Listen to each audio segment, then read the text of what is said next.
Good afternoon, Colonel Country, and welcome to another episode of Colonel's Corner.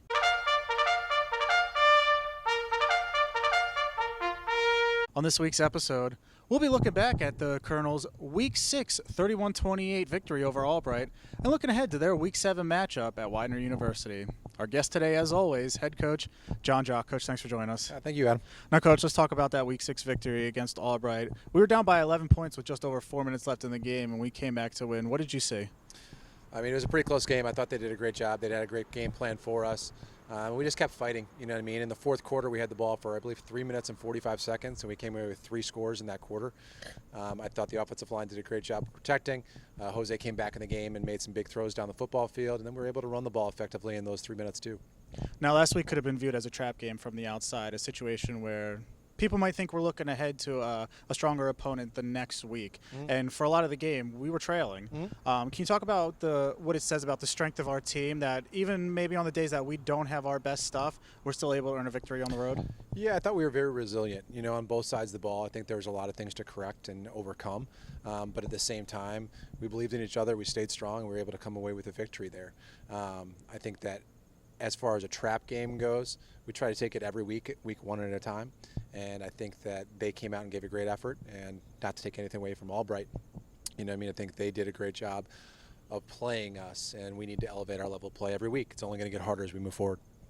Now, the top performer on offense this week, running back Kamal Reed with 175 yards. Can you talk about what you saw from him and also from the effort of the offensive line? Yeah, absolutely. I think that Kamal did a great job of breaking that first tackle. They kept bringing that extra safety down in the box on their defense. And, you know, a lot of times it was one-on-one with him and the safety, and he either made that player miss or he was able to run through that tackle and prolong plays and get that extra 5-10 and that big long touchdown run at the end of the game. That's an extra 25 yards there after first contact. So I think Kamal has done a great job of maintaining his pad level and then being patient and taking what them gives us. And then we've been able to cover people up.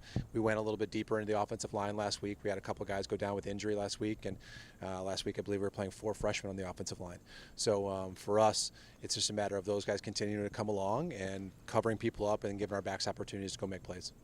Now, looking on the other side of the ball, our top 8 tacklers from our Week 6 win were either first years or sophomores. Mm-hmm. Can you speak about, first, what that says about the future of our program, and 2, just kind of touch on what it means for the recruiting efforts that have been shown by both you and your assistants? Yeah, I think we've done a really, really good job in recruiting. You know what I mean? I think we continue to build our roster. We continue to have competition at every position. You know what I mean? I think that's an important aspect to it. And some of these young freshmen now are catching up to some of the upperclassmen now that they've had more and more reps, and it's given them an opportunity to compete on a daily basis. For us, we're going to play the best players week to week, and we're rotating a lot of guys because there's a lot of guys that deserve those reps. I think it says a lot about our depth as a team. Our coaching staff continues to recruit, and we're excited about this incoming class that's coming up this year as 23s and 24s and so on and so forth. So it's always a point of emphasis for us to continue to recruit and find the best, the brightest football athletes out there in Northeast Pennsylvania and abroad. Now let's talk about our Week 7 matchup at Widener. We're heading to a Pride team that very strong, that's 3-1 in league play so far, one of our toughest matchups so far that we've had this year. What have you seen on the game film, and what do we need to do to come out with a victory? They're a very good football team. You know, they're 5-1. They played some good competition. I think on the defensive side of the ball, they're extremely disciplined. They play with great technique, and they don't give you anything. You know what I mean? You're going to have to earn everything you get on the defensive side of the ball. On the offensive side of the ball, they have a transfer quarterback that's an excellent football player, and then a host of wide receivers that are big and long and tall and physical and do a great job of playing the football in the air.